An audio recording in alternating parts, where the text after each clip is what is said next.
Depression is often described as a hidden epidemic, an illness that touches millions of lives, yet remains cloaked in silence, stigma, and misunderstanding.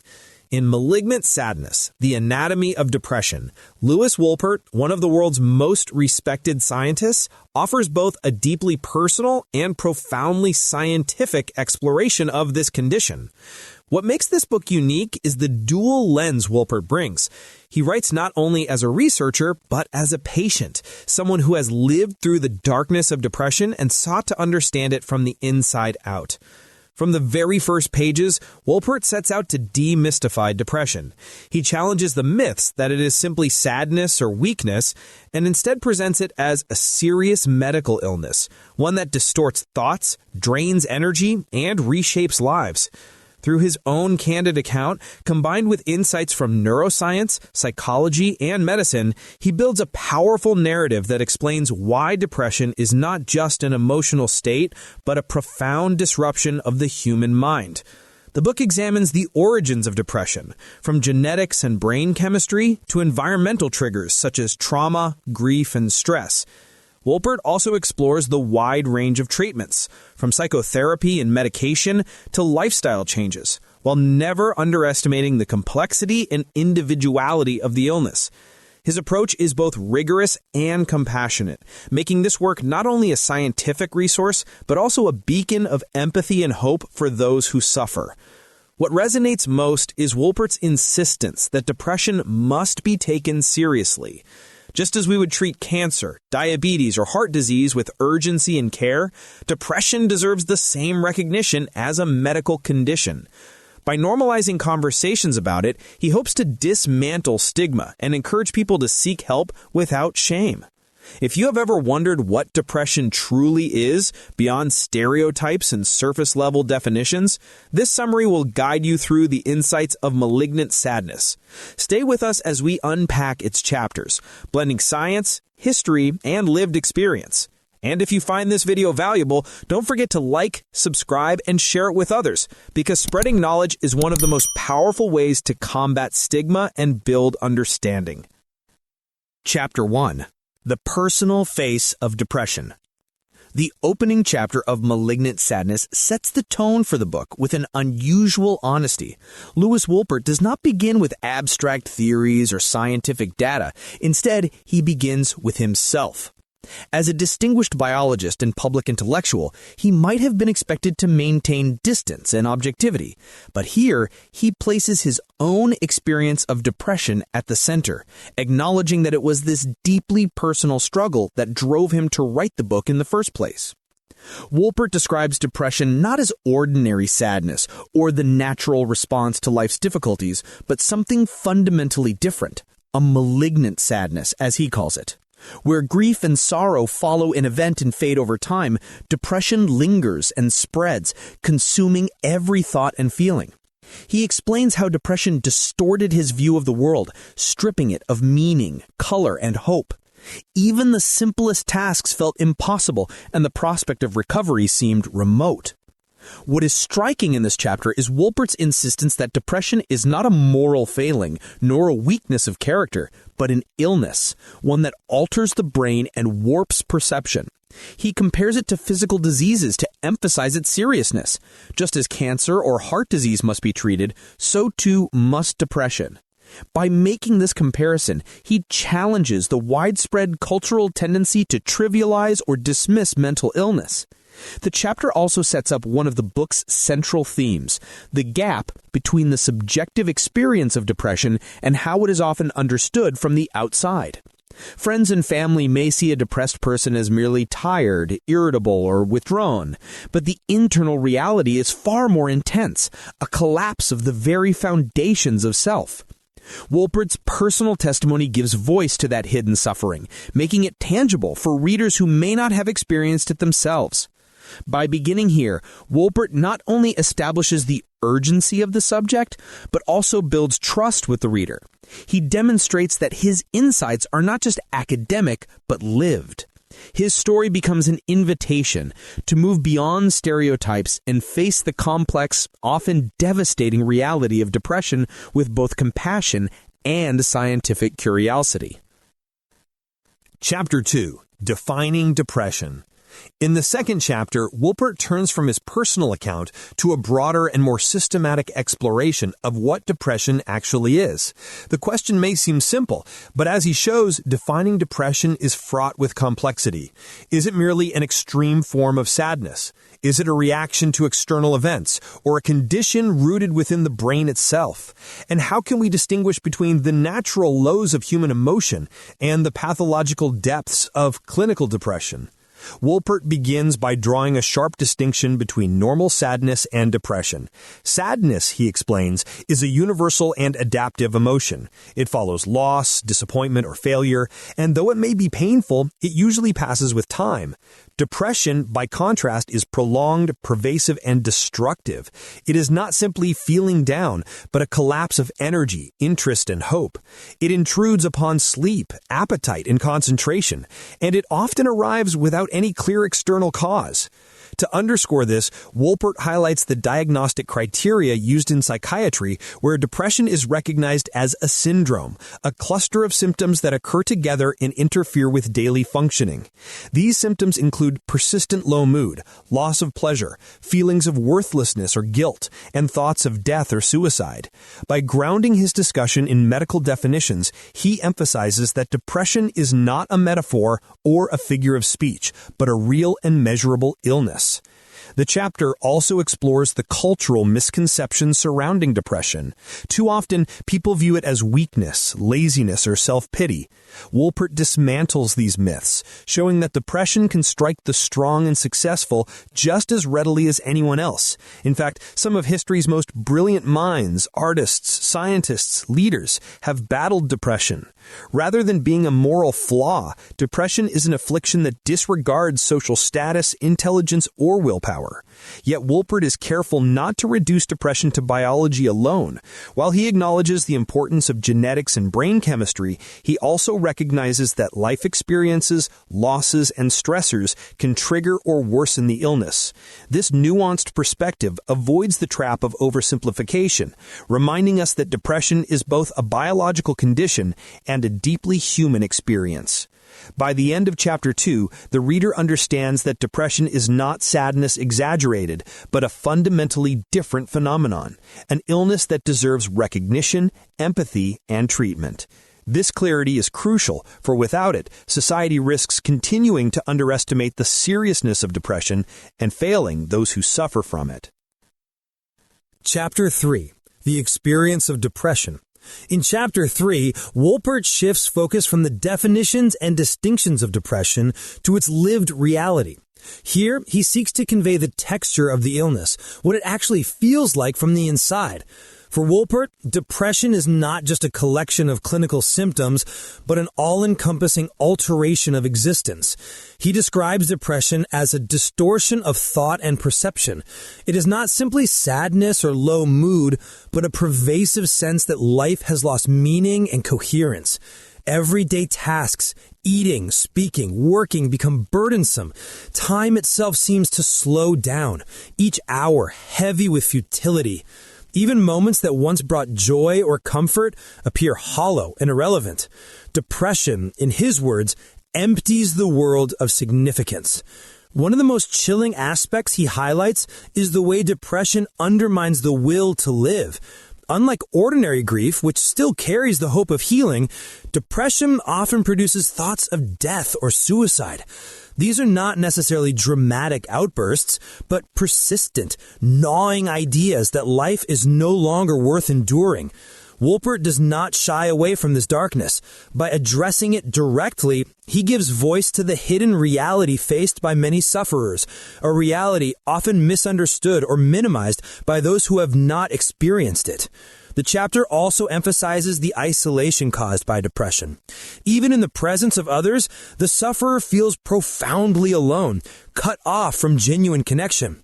This isolation is not simply social, but existential, a sense that no one can truly understand the depth of despair.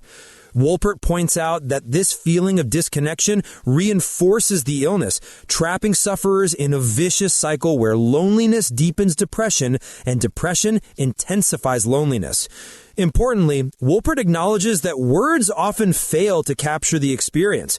Depression is resistant to description.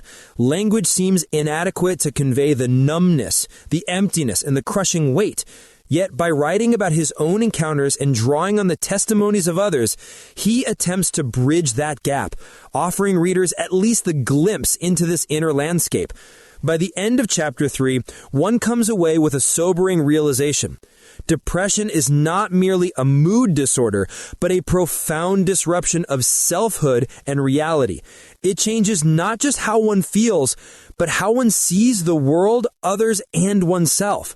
Through this exploration, Wolpert underscores the urgency of understanding and treating depression with the seriousness it deserves. Chapter 4. The Causes of Depression. In this chapter, Wolpert begins to untangle one of the most pressing questions surrounding depression. Why does it happen? While earlier chapters established what depression is and how it feels, here the focus shifts to its roots, both biological and environmental. Wolpert makes it clear from the start that depression is not caused by a single factor, but emerges from a complex interaction of influences. He explores several perspectives, weaving together science, psychology, and lived experience to show that depression is a multifaceted condition. On the biological side, he discusses the role of genetics. Research suggests that depression often runs in families, pointing to an inherited vulnerability. Yet genes alone are not destiny. What they provide is a predisposition, not a certainty. For many, depression only develops when this biological vulnerability meets specific life stresses. The role of brain chemistry is also central. Wolpert highlights the importance of neurotransmitters such as serotonin and dopamine, which regulate mood and emotional balance. Imbalances in these systems have long been linked to depression, which is why many antidepressant medications target them. However, Wolpert cautions against overly simplistic explanations. While chemistry matters, it is not the whole story. On the psychological and environmental side, he delves into the impact of trauma, grief, and chronic stress. The loss of a loved one, financial hardship, or even long-term social isolation can all trigger depressive episodes. In some cases, the cause seems external and identifiable. In others, depression arises seemingly without reason, deepening its mystery and stigma. Another dimension Wolpert explores is the evolutionary puzzle of depression. Why would such a debilitating illness persist in human populations if it offered no benefit? Some scientists suggest that mild forms of depression might have once served adaptive functions, such as encouraging withdrawal during dangerous times or fostering reflection during crisis. Yet when prolonged and severe, these same mechanisms become harmful. Wolpert does not claim to have the final answer, but raises these ideas to illustrate the complexity of the condition. By the end of Chapter 4, the message is clear. Depression cannot be reduced to one neat explanation. It is not simply chemical, nor merely psychological. It arises from the interplay of body, brain, and environment. This complexity is daunting, but it is also hopeful because it means that depression can be approached and treated from multiple angles. Chapter 5. Treating Depression. After exploring what depression is and where it comes from, Wolpert turns in Chapter 5 to the crucial question, how can it be treated? For many sufferers, the weight of depression feels unrelenting, as though no remedy could ever penetrate its grip. Yet Wolpert emphasizes that treatment, though often complex and imperfect, offers genuine hope. He begins by outlining the role of medication. Antidepressants, particularly those targeting serotonin and related neurotransmitters, have become one of the most common approaches to treatment. For some individuals, these medications can dramatically lift mood, restore energy, and break the cycle of despair. Wolpert acknowledges, however, that their effectiveness varies widely. Not every patient responds to medication, and side effects can be significant. Still, for many, medication provides a crucial lifeline, one that can make the difference between continued suffering and the possibility of recovery. Beyond medication, Wolpert highlights the importance of psychotherapy. Approaches such as cognitive behavioral therapy, CBT, help individuals identify and challenge the distorted thoughts that depression produces. By reframing patterns of hopelessness and self-criticism, patients can gradually rebuild healthier ways of thinking. Psychotherapy also provides something that pills alone cannot: human connection. The therapeutic relationship offers understanding, validation, and guidance, antidotes to the isolation that so often accompanies depression. Wolpert also examines electroconvulsive therapy, ECT, one of the most controversial treatments. Though often stigmatized and dramatized in popular culture, he notes that ECT has saved lives in cases of severe, treatment-resistant depression. For some patients, especially at risk of suicide, it can be profoundly effective, though its use remains carefully controlled and debated. In addition to these formal treatments, Wolpert discusses the value of lifestyle interventions, regular exercise, sufficient sleep, and social support networks. While these cannot cure a major depression on their own, they can strengthen resilience and support recovery. He stresses that depression is rarely defeated by a single intervention. Instead, it requires a combination of strategies tailored to each individual. A recurring theme in this chapter is the importance of acknowledging depression as a real illness. Too often, sufferers delay seeking help because they feel ashamed or fear being judged. Wolpert argues passionately that reaching out for treatment is not a sign of weakness, but of courage. Just as we would not hesitate to treat heart disease or diabetes, we should not hesitate to treat depression. By the end of Chapter 5, the message is both sobering and hopeful. There is no universal cure, no simple fix, yet there are paths to recovery, medical, psychological, and social, that can restore meaning and vitality to lives shadowed by depression. With patience, persistence, and the right support, healing is possible. Chapter 6. Depression and Creativity. In this chapter, Wolpert explores a theme that has long fascinated both scientists and the public: the connection between depression and creativity. History is full of examples of poets, artists, and thinkers whose genius seemed intertwined with periods of deep melancholy. Figures such as Virginia Woolf, Vincent van Gogh, Sylvia Plath, and Winston Churchill are often cited as evidence that suffering and brilliance are somehow linked. But is this connection real, or is it a romanticized myth? Wolpert approaches the subject with caution.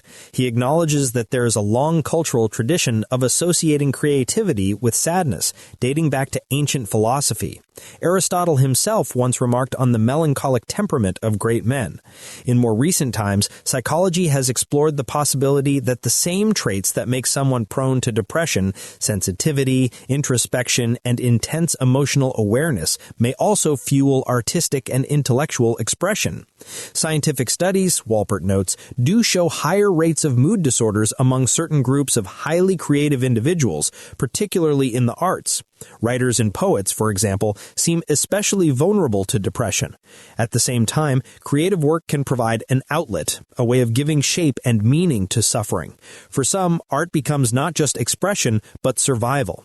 However, Wolpert warns against glamorizing depression as a source of genius. Severe depression, far from inspiring creativity, often destroys the very capacities needed for it: concentration, motivation, and the will to work.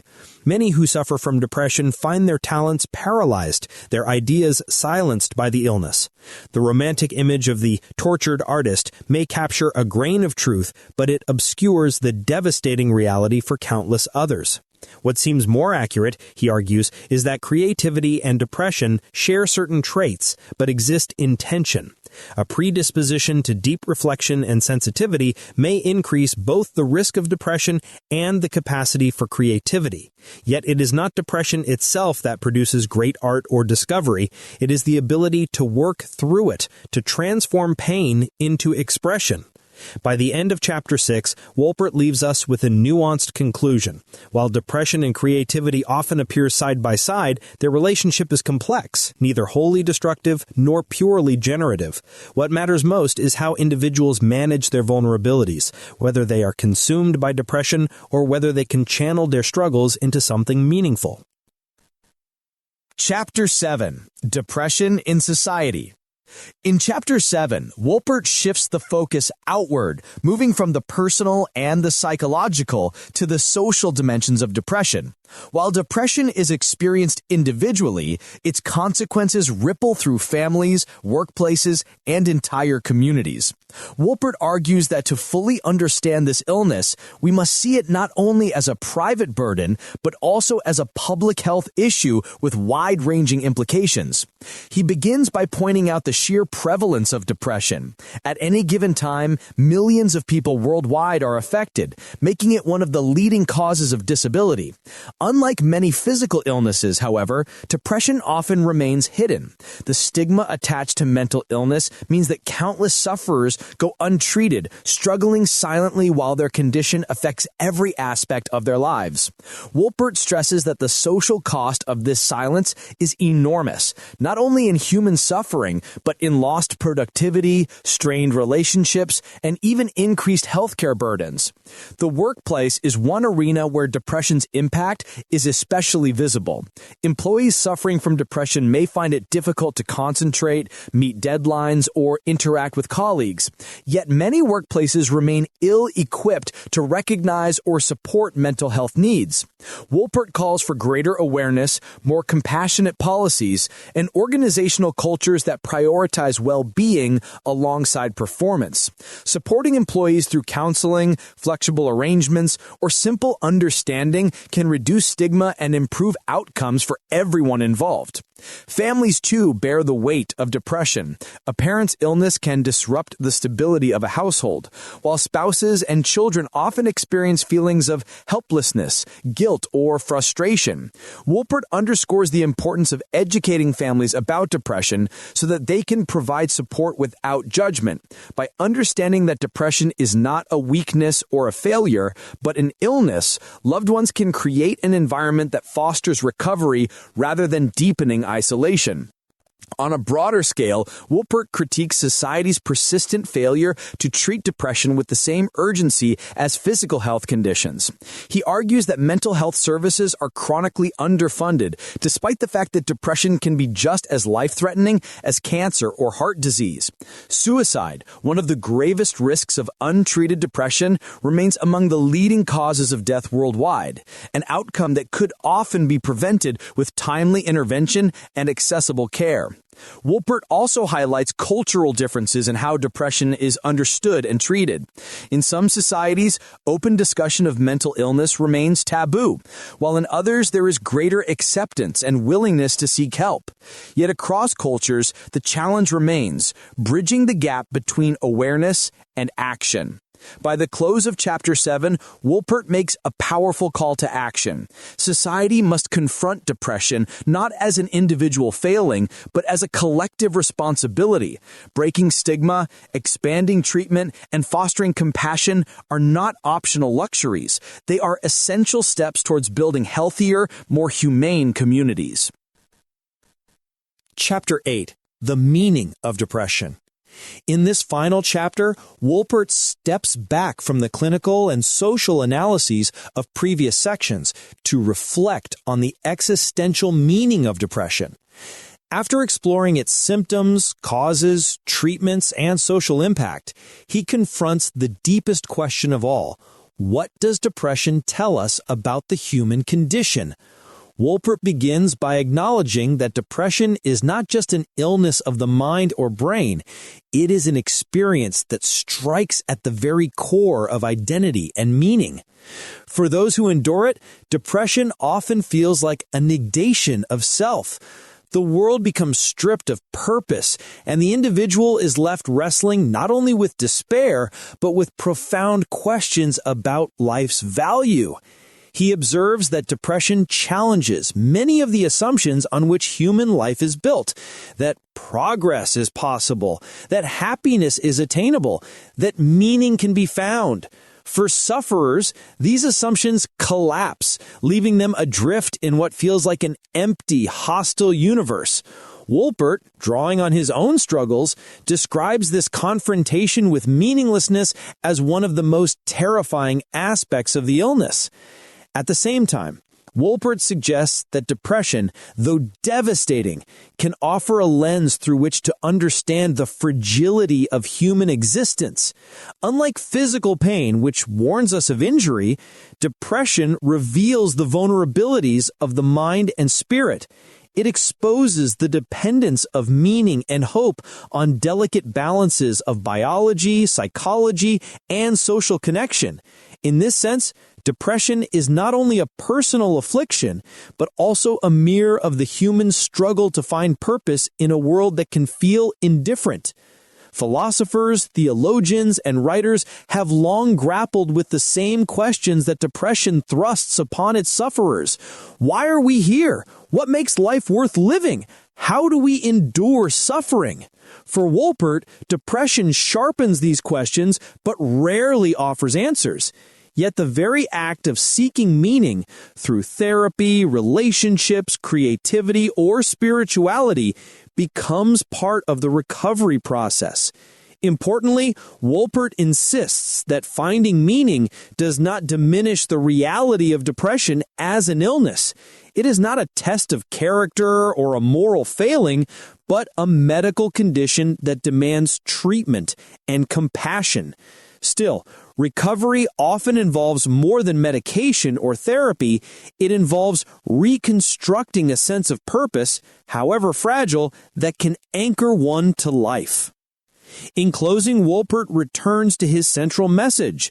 Depression is both deeply destructive and profoundly human. It strips away illusions, forces confrontation with existential truths, and challenges even the strongest spirits.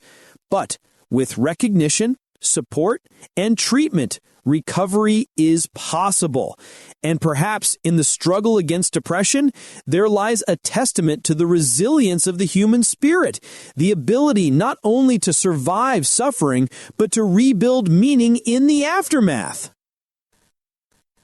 Comprehensive summary of Malignant Sadness.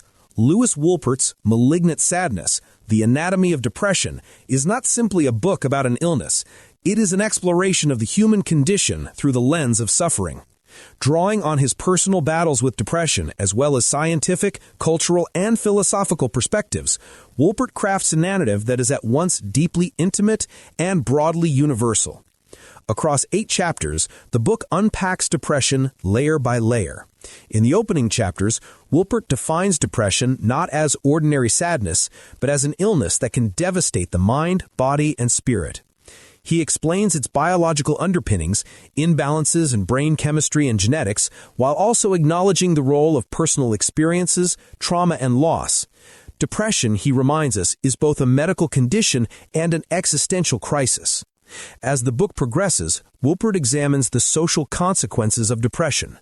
It is not only individuals who suffer. Families, workplaces, and societies all bear the weight of this silent epidemic. The stigma surrounding mental illness often prevents people from seeking help, exacerbating the problem. By calling for greater compassion and understanding, Wolpert makes a powerful case for treating depression as a public health priority, not a private shame. Treatment, a central focus of the book, is described with honesty and nuance.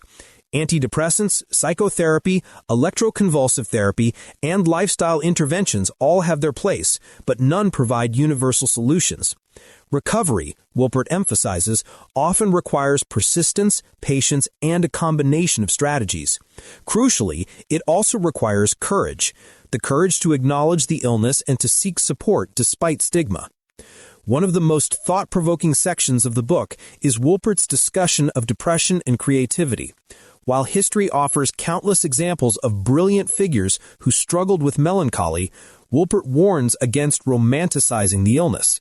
Depression can sometimes coexist with creativity, but more often it silences it.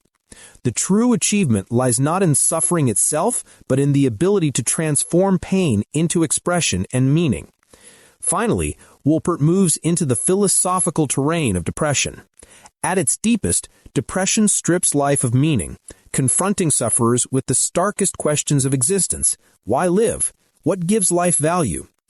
In wrestling with these questions, Wolpert suggests depression exposes the fragility of human hope, and yet it also reveals resilience, the capacity of individuals to rebuild purpose, to find meaning even in the aftermath of despair.